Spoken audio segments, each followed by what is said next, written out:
नमस्ते दोस्तों, आप सबका एक बार फिर से स्वागत है आपके अपने YouTube चैनल सत्य सनातन में। आज हम बात करने वाले हैं मुनव्वर फारूकी के विषय में, जिसने कहा है कि 2 महीने के अंदर अंदर मेरे 12 शोज कैंसिल हो गए हैं। अब मैं भूखा मर रहा हूं। आखिरकार नफरत हार ही गई। मैंने अभी तक हिंदुओं के खिलाफ जो नफरत उगली थी वो हार गई और देशभक्ति धर्म भक्ति जीत गई। हालांकि ये मेरे शब्द हैं, मुनव्वर फारूकी जैसे मलेच्छ से हम इस प्रकार की उम्मीद नहीं कर सकते। लेकिन इससे पहले कि मैं आगे बढ़ूं और आपको कुछ और जानकारियां दूं, उससे पहले मैं साधुवाद देना चाहता हूं उन सभी युवाओं का, उन सभी का मैं हृदय से अभिनंदन करना चाहता हूं, उनका धन्यवाद प्रस्तुत करना चाहता हूं जिन्होंने इस 2 महीने में लगातार मेहनत की और पूरे भारतवर्ष में इस मलेच्छ का विरोध करके इसके जितने भी शोज थे सबको कैंसिल करवा दिया। उन भाइयों का भी जिन्होंने इंदौर में इसका विरोध किया था, FIR दर्ज करवाई थी, और उन सब वकीलों का भी जिन्होंने इस व्यक्ति का विरोध किया, केस नहीं लड़ा था। आज बेंगलोर से एक खबर आ रही है कि वहां की पुलिस ने हलफनामा देते हुए कहा कि बेंगलोर में इसका किसी भी प्रकार का कोई शोध नहीं होना चाहिए, क्योंकि यह व्यक्ति नफरत उगलता है। और यह व्यक्ति अपनी पोस्ट में लिख रहा है कि आज नफरत जीती और एक आर्टिस्ट हार गया। आर्टिस्ट क्या होता है? आर्टिस्ट वो होता है जो लोगों को हंसाता है, ना कि उनकी आस्थाओं को केंद्रित करके उस पर भद्दे मजाक बनाता है, ना कि किसी के भी महापुरुष का असम्माननीय और अशोभनीय रूप से नाम लेता है। यह व्यक्ति जो मदरसों को प्रमोट करता है, यह व्यक्ति जो हिंदुओं का अपमान करता है, इस्लाम का बखान करता है, यह व्यक्ति कॉमेडी की चाशनी में लिपटा हुआ जाकिर नाइक जैसा जहरीला सांप है और ये खुद को आर्टिस्ट बताता है। इस आर्टिस्ट के 12 शो कैंसिल हो या 20 हो, 50 हो या 100 हो, होते रहने चाहिए और युवाओं को रुकना ही नहीं चाहिए, ताकि इससे एक संदेश मिले।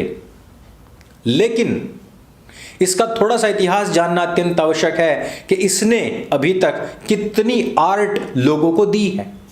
यह व्यक्ति जिसके विषय में हम जानते ही हैं कि भगवान श्री राम और माता सीता का कितनी अपमानजनक तरीके से नाम लेता है, गालियों के शब्दों का प्रयोग अपनी कॉमेडी के बीच में उस समय पर करता है जिस समय पर यह उनके ऊपर मजाक बना रहा होता है। यह बात अलग है कि वहां पर ठट्ठा करने वाले, दांत दिखाने वाले जितने भी युवा थे उनमें 90% हिंदू ही थे, क्योंकि यह भी एक ट्रेंड बन चुका है कि हिंदुओं की आस्थाओं के ऊपर भद्दे मजाक बनाए जाएं।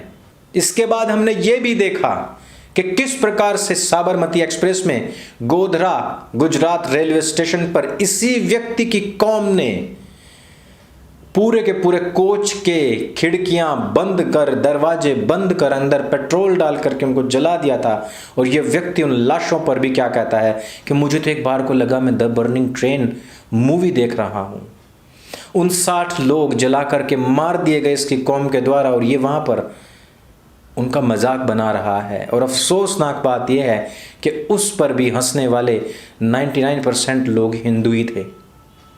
जब हमारी आने वाली पीढ़ियां अपनी जड़ों से कट जाएं, अपने इतिहास को भूल जाएं, तब उनको इसी प्रकार से अपने भद्दे कॉमेडी के नाम पर परोसे जाने वाली नफरत पर इसी प्रकार से हंसाया जाता है, इसी प्रकार से उनको कन्वर्ट कर लिया जाता है और इसी प्रकार से उनको अरब देशों में 2-2 कौड़ियों में बोली लगा करके बेचा जाता रहा है। मुनव्वर फारूकी की नफरत यहीं पर नहीं रुकती है। हमें लगता है कि जिस प्रकार से ट्रेंड चल रहा है कि हिंदू देवी देवताओं या महापुरुषों के ऊपर मजाक बनाई जाती है, ठीक उसी प्रकार से इसका काम चल रहा है। लेकिन मदरसों को प्रमोट करना, इस्लाम को प्रमोट करना और हिंदुओं के खिलाफ नफरत उगलना, उन पर मजाक बनाना, और यही नहीं, जिस बर्निंग ट्रेन की ये बात कर रहा है उसके पीछे जो इनकी कौम के लोगों का हाथ था उसको छिपा करके बड़ा पोस्टर लेकर खड़ा हो जाता है कि मेरे सारे कागज जल गए हैं। यानी कि भारतवर्ष में अवैध रूप से जो मुसलमान घुसाए गए, जो रोहिंग्या और बांग्लादेशी घुसाए गए हैं, उनको बाहर निकाल करके इस देश में साफ सफाई करने का कानून के खिलाफ भी यह मुनव्वर फारूकी आकर के खड़ा हो गया था। वो बात एकदम अलग है कि जिस समय इसकी फटी तो इसके सारे ढोल बजे और इस सारे पेपर्स लेकर के जमानत के लिए कागज लेकर पहुंच गया था। वो सारे कागज अचानक से मिल गए। मुनव्वर फारूकी ने अभी तक जवाब नहीं दिया कि कौन सी नफरत हारी है, कौन सी नफरत जीती है, कौन सा आर्टिस्ट आज हारा है और कौन से आर्टिस्ट आज जीते हैं। उसके बाद में कुछ तथाकथित एक्टिविस्ट और पत्तलकारों ने कहना शुरू कर दिया कि मुसलमान है ना, इस वजह से नफरत उगली जा रही है। ठीक वैसे ही जिस प्रकार से शाहरुख खान के बारे में कहा गया था। हालांकि शाहरुख खान तो मंगल ग्रह से सुपरस्टार बनकर के बॉलीवुड का धरती पर टपका था, किसी ने उसको यहां पर सुपरस्टार नहीं बनाया है। एक्चुअली हिंदुओं ने तो उसको देखा ही नहीं है, इसी वजह से तो वो सुपरस्टार बना है क्योंकि वो मंगल ग्रह से आया था। इन पत्तलकारों ने जिन्होंने भी कहीं पर भी पढ़ाई की हो, वहां पर इन्होंने पढ़ाई नहीं की है। इन्होंने वहां पर केवल और केवल, आपको पता है ना, विष्ठा खाने वाला एक जानवर होता है, सिर्फ उसी की आंतें खाई हैं। इसी वजह से इस प्रकार के लॉजिक्स लगते हैं। इन्होंने यहां पर भी यही बात कही कि मुनव्वर के खिलाफ ये लोग इस वजह से हैं क्योंकि वो एक मुसलमान है। अच्छा भाई, जाकिर खान का नाम सुना है? स्टैंड अप कॉमेडियन है। क्या आपने कभी उसकी कॉमेडी में एक आध अपवाद को छोड़ दीजिए, क्योंकि एक आध अपवाद सभी करते हैं, वो वीरदास भी कर रहा है, और मैं कोई जाकिर नायक का सपोर्टर नहीं हूं, लेकिन जहां तक मैंने देखा है कि उसको सब सपोर्ट करते हैं, सब उसकी कॉमेडीज देखते हैं, क्योंकि जाकिर ने कभी भी इस प्रकार के लेवल पर आकर लगातार नफरत नहीं उगली है। उस व्यक्ति ने कभी भी आकर के मदरसों को, इस्लाम को प्रमोट नहीं किया है। उस व्यक्ति ने इस्लाम का खूब बढ़ चढ़ करके बखान और हिंदू का अपमान नहीं किया है। वो केवल एक स्टैंड अप कॉमेडियन ही नहीं, बल्कि उसकी एक वेब सीरीज भी है। उस वेब सीरीज को देखिए, उसमें कहीं पर भी अश्लीलता, छोटे कपड़े, नंगापन या फिर दिखाए कि पाश्चात्यकरण नहीं। आम सामान्य इंदौरी व्यक्ति जिस प्रकार का हो सकता है, उसी प्रकार का दिखाने का प्रयास किया है, और युवा उसको देखते भी हैं और सुनते भी हैं। क्यों? क्योंकि वो एक मुसलमान है।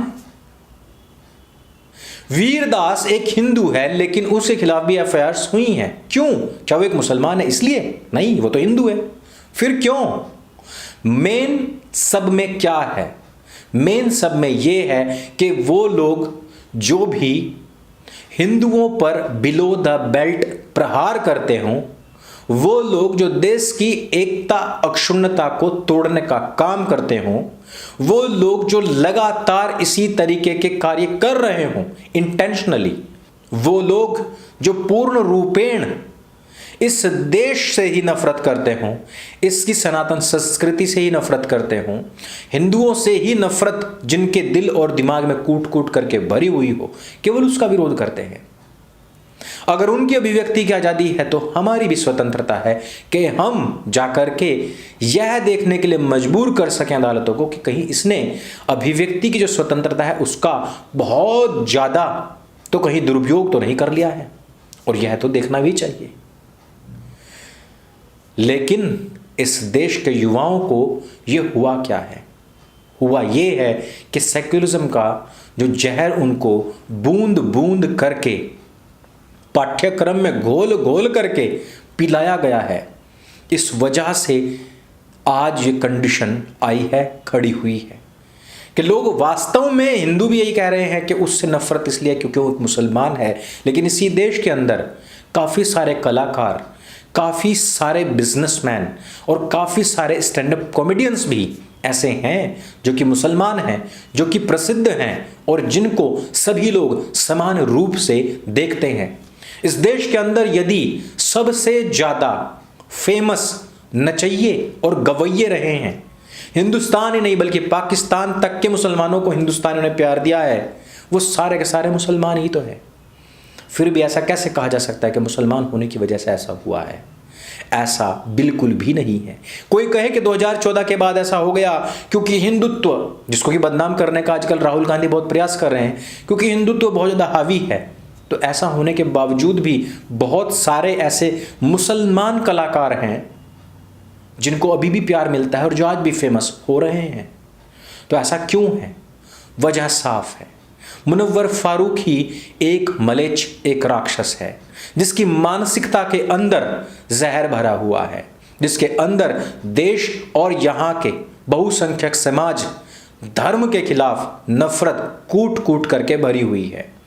और मदरसे में भी मौलाना ने इसके स्थान विशेष ब्लैक होल में नफरत इतनी ज़्यादा कूट कूट करके भर दी है कि चाहे वहाँ पर पुलिस के कितने भी डंडे क्यों ना पड़ जाएं, वो कभी भी बाहर नहीं निकलेगी।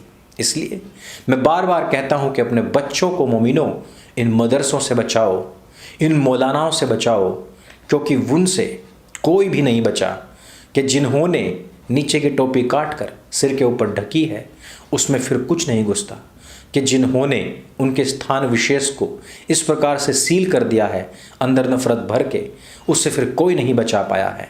फिर एक ही चीज़ बचा पाती है और वो है आत्मघाती।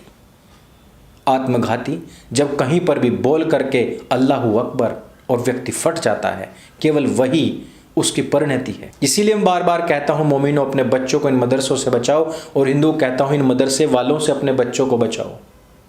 यदि वीडियो आपको जानकारी से भरपूर लगे और आपको भी लगता है कि मुनव्वर फारूकी के साथ में बिल्कुल सही हुआ और आप भी अपनी कमर कस के तैयार बैठे हुए हैं कि अगर कोई भी मुनव्वर फारूकी किसी भी घर से निकलेगा तो घर में घुस कर के ही मुनव्वर फारूकी को वहीं पर ही मारेंगे, तो इस वीडियो को सबके साथ में शेयर अवश्य कीजिएगा। मेरे संग बोली सत्य सनातन वैदिक धर्म की जय। जय हिंद, वंदे मातरम।